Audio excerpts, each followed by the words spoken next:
সবাই জানেন যে আমি নাটোরে এসেছি আর নাটোরে আসছি, নাটোর রাজবাড়ি দেখাবো না, এটা কি কোনো কথা হয়? চলেন আজকে আমি আপনাদেরকে দেখাবো নাটোর ছোট রাজবাড়ি। আর এটা ছিল হচ্ছে নাটোর বনলতা সেন কোথায় থেকে উদ্বোধন হয়েছে আর কিভাবে নাটোর বনলতা সেন থেকে আপনারা বিখ্যাত একটা বইয়ে থেকে নাম শুরু করানো হয়েছে, আপনাদেরকে কিন্তু আমি আজকে সেটাই বলবো। আর প্রথম অবস্থায় কিন্তু আমি অবশ্যই আপনাদেরকে দেখাবো, আজকে ছিল ঈদের দিন আর ঈদের দিনে কিন্তু বিকালে চলে আসছিলাম আমি আমাদের রাজবাড়িতে। আর এসেই কিন্তু আমার ছোটোবেলাকার কথা মনে হচ্ছে।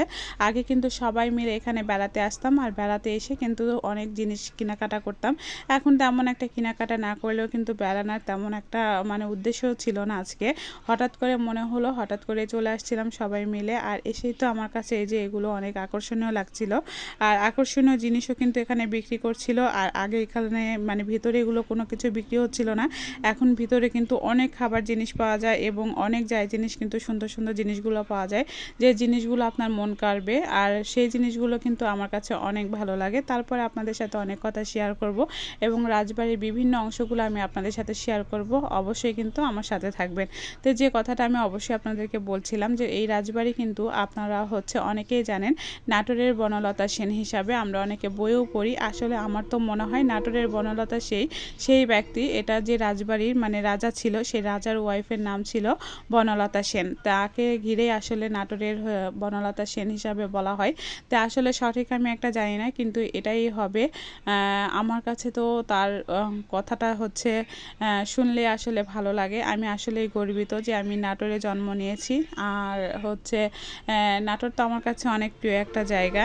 আর যখন এখানে আসি তখন কিন্তু আমার ছোটো দিনের কথা মনে হয়। আগে যখন একটু সময় পেতাম তখনই আসলে ঈদের দিনে আমরা অবশ্যই এখানে আসতাম আর এসে কিন্তু এখানে বেড়াইতাম। আর এখানে কিন্তু অনেক অনেক সুন্দর সুন্দর জিনিসগুলো ছিল, যারা স্মৃতি হিসাবে আসে এখানে থেকে কিন্তু অনেক কিছু নিয়ে যেতে পারে। আর এই একটাটা ছিল একদমই আসল। আর এটার যে এত সুন্দর একটা আওয়াজ উঠছিল আমার কাছে অনেক ভালো লাগছিল। যাই হোক, আর এখানে গমগম করছিল মানুষ, এত সুন্দর সুন্দর করে সবাই সেজেগুজে বেড়াচ্ছিল, আমার কাছে কিন্তু খুবই ভালো লাগছিল। কারণ ঈদের দিন মানুষ সাজবে না এটা কোনো কথা?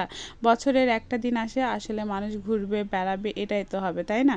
তো যাই হোক, আমিও আসছিলাম আর এখানে কিন্তু আমি সুন্দর করে একটা বাজাচ্ছিলাম। আর আমি বলি, অনেকে আমাকে বলে যখন নাটোরে থাকি তখন আমাকে অনেকেই বলে আমার নাটোর মায়ের বাসা, তখন কিন্তু সবাই বলে আপনি নাটোরের বনলতা সেন। এই কথাটা শুনতে আমার অনেক ভালো লাগে। তখনই কিন্তু আমার মনে হয় যে আসলে নাটোরের বনলতা সেন বলতে গেলে কি বোঝায়, এটা বই পুস্তকে আসলে দেখবেন এখন কিন্তু বিভিন্ন জায়গাতে কাটা দিয়ে রাখছে। আর এখানে কিন্তু অনেক যত্ন সহকারে সিসি ক্যামেরা দিয়ে সব কিছু ঠিকঠাক করে রাখা আছে। কারণ আপনি যে জিনিসের যত্ন রাখবেন না সেই জিনিসটা কিন্তু একদম নষ্ট হয়ে যাবে। আর এগুলো জিনিস আমাদের নাটোরের এগুলো জিনিস কিন্তু সব কিছু সংরক্ষণ করে রেখেছে। এই যে যে দরজাগুলো দেখছেন এগুলো কিন্তু ভিতর দিয়ে সামনের দিকে সব কিছু দিয়ে কিন্তু তালা মারা আছে। কারণ কি, সবাই কিন্তু এখানে ভিতরে ঢুকতে পারবে না, শুধুমাত্র আমি না, আপনারা এখানে ঢুকতে পারবেন না। অনেক জায়গা কিন্তু বন্ধ করে দিয়েছে। আগে এমনগুলো জায়গা ছিল এগুলো বন্ধ করা ছিল না, আগে ছাদে ওঠা যেত, বিভিন্ন ঘরে যাওয়া যেত, অনেক কিছু দেখা যেত। আজকে আমি আপনাদেরকে সব কিছু দেখাইতে পারছি না, কারণ কি আগের থেকে কিন্তু এখন আরও বেশি সাবধানতা অবলম্বন করে। সবাই কিন্তু এটা ওটা চুরি করে নিয়ে যাওয়ার পরে কিন্তু আসলে আমাদের কর্তৃপক্ষ একদম সব কিছু সিসি ক্যামেরা দিয়ে ঠিক সুন্দর করে আসলে রেখে দিয়েছে। আবার নতুন করে রং করা হয়েছে। আর যে জায়গাতে ঢুকছি এখানে পূজা করা হয়, পূজা অর্চনার সময় এখানে কিন্তু অনেক সুন্দর করে আয়োজন করা হয় এবং এখানে অনেক সুন্দর করে সাজানো হয় যখন হিন্দুদের পূজাটা হয়। আর এখানে কিন্তু হিন্দুরাই বসবাস করে, কারণ বিশেষ করে রাজার বাড়িতে কিন্তু কখনো দেখবেন না যে মুসলমানেরা বসবাস করছে। এই যে যে কাপড় নাড়াদা দেখছেন, তারপর তুলসী তলা দেখছেন, তুলসী তলাতে কিন্তু এখনও সন্ধ্যাবাতিও দেওয়া হয়েছে। এখানে কিন্তু সব কিছু দেওয়া হয়েছে। আমি প্রায় সন্ধ্যা এরকম সময় গিয়েছিলাম, তারপরেও কিন্তু বিকালবেলা বৃষ্টি ছিল আর বৃষ্টির মধ্যে কিন্তু হালকা পাতলা ভিজতে ভিজতে কিন্তু আমি একটু ঘুরছিলাম। তারটার সাথে কিন্তু আপনাদেরকেও দেখাচ্ছিলাম। আর যারা যারা আসতে চান তারা তো অবশ্যই আসতে পারেন, কারণ অনেক দূর দূর থেকেও কিন্তু আমাদের এই রাজবাড়ি দেখতে আসে। আমার বাড়ি থেকে আমার রাজবাড়িটা বেশি দূরে না, যাই হোক। আর এখানে যে অনেকগুলো কক্ষ ছিল, আর এই কক্ষগুলোতে কিন্তু কোনোভাবেই ঢোকা যাবে না।